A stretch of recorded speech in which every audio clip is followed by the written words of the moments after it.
सभी को मेरा प्यार भरा नमस्कार। वट पूर्णिमा क्यों मनाई जाती है, यह हम सभी को पता है। जब मृत्यु के देवता यमराज ने सत्यवान के प्राण हर लिए थे, तब सावित्री अपने पति के प्राण बचाने के लिए यमराज के पीछे पीछे चली गई और यमराज से अपने पति के प्राण वापस ले आई। किंतु वटवृक्ष का एक और भी महत्व है, और वो महत्व यह है कि श्री स्वामी समर्थ इनका वटवृक्ष निवास स्थान था। जब श्री स्वामी समर्थ इनका आगमन अक्कलकोट में हुआ तो वे 3 दिन तक श्री खंडोबा जी के मंदिर में रहे। उसके बाद उन्होंने अपने परम भक्त श्री चोरप्पा जी के घर के पास जो वटवृक्ष है, उस वृक्ष को उन्होंने अपना निवास स्थान बनाया। श्री स्वामी समर्थ यानी श्री दत्तात्रेय भगवान के तीसरे अवतार, श्री ब्रह्मा विष्णु महेश, इन तीनों का एक रूप मतलब श्री दत्तात्रेय भगवान, अतः श्री स्वामी समर्थ यानी साक्षात श्री ब्रह्मा विष्णु महेश है।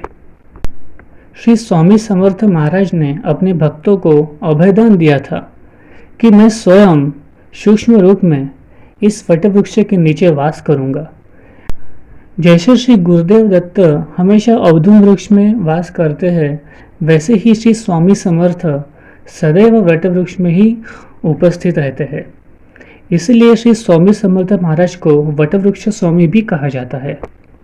और जो कोई भक्त अपने सच्चे मन से इस वृक्ष की पूजा करता है, उसे यमराज तो प्रसन्न होते ही है और श्री स्वामी समर्थ महाराज भी प्रसन्न होते हैं।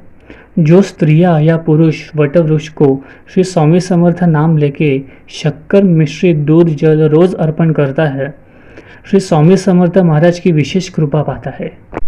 श्री स्वामी समर्थ महाराज ने हमेशा से ही प्रेम, क्षमा, दान, दूसरों की मदद, संतोष, आंतरिक शांति और भगवान और गुरु के प्रति समर्पण के गुणों का समर्थन किया है। श्री स्वामी समर्थ महाराज हमेशा से कहते आए हैं कि इंसान ने हमेशा अच्छे कर्म करने चाहिए, लेकिन वे ये भी कहते हैं कि अच्छे काम करने वक्त तुम्हारे मन में क्या चल रहा है, इसका भी ध्यान रखना चाहिए। अगर अच्छे काम तुम कर रहे हो और तुम्हारे मन में बुराई है, तो तुम्हारे अच्छे काम कभी फलदायी नहीं होंगे। मैं आज आपको एक उपाय बताने जा रहा हूँ जो मैंने स्वयं अनुभव किया है और मैं हमेशा करता हूँ।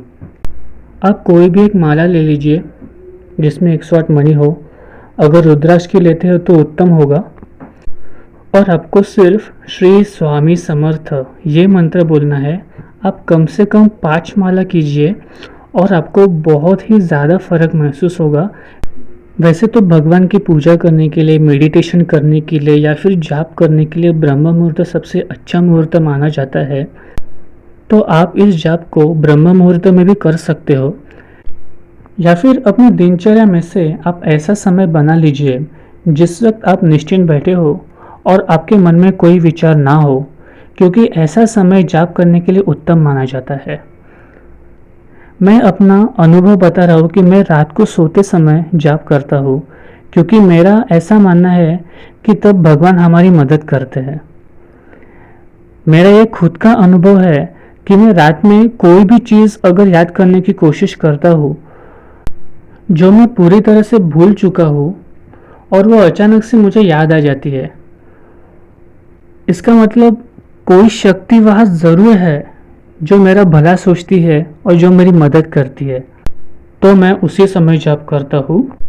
तो मैं एक बात और बताना चाहता हूँ, जैसे हम भगवान को याद करते हैं या फिर भगवान का जाप करते हैं, तो भगवान उस समय सूक्ष्म रूप में हमारे पास आते हैं। और अगर हम रोज़ उसी समय भगवान को याद करें या फिर उनका जाप करें, तो हमारे भगवान रोज़ हमारे घर आएंगे। और जिस घर में स्वयं भगवान आते हो वो वैकुंठ से कम नहीं होता। मैं आपको एक मंत्र भी बताना चाहता हूँ। वो मंत्र ऐसा है, अनुसूया त्रिसंभूतो दत्तात्रेयो दिगंबर स्मर्तुगामी स भक्तान्ना उद्वर्ता भव संकटात। तो इसमें स्मर्तुगामी ये शब्द है। स्मर्तुगामी अर्थात स्मरण करते वक्त तुरंत हाजिर होने वाले। इसका मतलब यह है कि अगर कोई भक्त सच्चे मन से अपने आराध्य दैवत को या फिर श्री गुरुदेव दत्त को स्मरण करता है तो वे उसकी मदद करने के लिए तत्क्षण हाजिर होते हैं। तो वट पूर्णिमा के दिन जो उपाय करना है मैं आपको वो बता देता हूँ। और आप इस उपाय को सिर्फ वट पूर्णिमा के दिन ही नहीं, अपितु गुरुवार को, पूर्णिमा के दिन, गुरु पूर्णिमा के दिन, गुरु पुष्यामृत हो या फिर दत्त जयंती हो, श्रीपाद श्री वल्लभ जयंती हो, स्वामी समर्थ महाराज जयंती हो, इन सभी दिन आप कर सकते हो। ये उपाय अत्यंत लाभदायी और मैंने स्वयं अनुभव किया है। तो वट पूर्णिमा के दिन अपने घर में स्वामी समर्थ महाराज की पसंदीदा चीज़ बनाएं, जैसे पूरन पोई या फिर बेसन लड्डू या फिर खीर। लेकिन एक बात का ध्यान रखिए कि प्रसाद आपको घर में ही बनाना है, बाहर से ना लाए। फिर स्वामी महाराज की आरती कीजिए, उन्हें प्रसाद का नैवेद्य दिखाइए और वो प्रसाद भक्तों में बांट दीजिए। लेकिन एक बात का ध्यान रखिए कि आपको वो प्रसाद वट वृक्ष के सामने ही बांटना है, वट वृक्ष के समक्ष ही बांटना है, क्योंकि वट वृक्ष में साक्षात श्री स्वामी समर्थ जी का वास है, जिससे उस प्रसाद में स्वामी समर्थ जी का आशीर्वाद भी रहेगा। और अगर कुछ प्रसाद शेष बचता है तो उस प्रसाद को गौ माता को अथवा चींटियों को या फिर अन्य प्राणियों को खिला दे। लेकिन एक बात का ध्यान रखिए कि प्रसाद का अपमान ना हो। और मेरी आप सबसे विनंती है कि इस उपाय को आप जितना हो सके उतना शेयर कीजिए, ताकि सभी भक्तों तक यह जानकारी पहुंच सके। धन्यवाद। भक्तों को इस उपाय के बारे में पता चले और स्वामी की कृपा सभी पर एक समान बरसे। Thank you. धन्यवाद।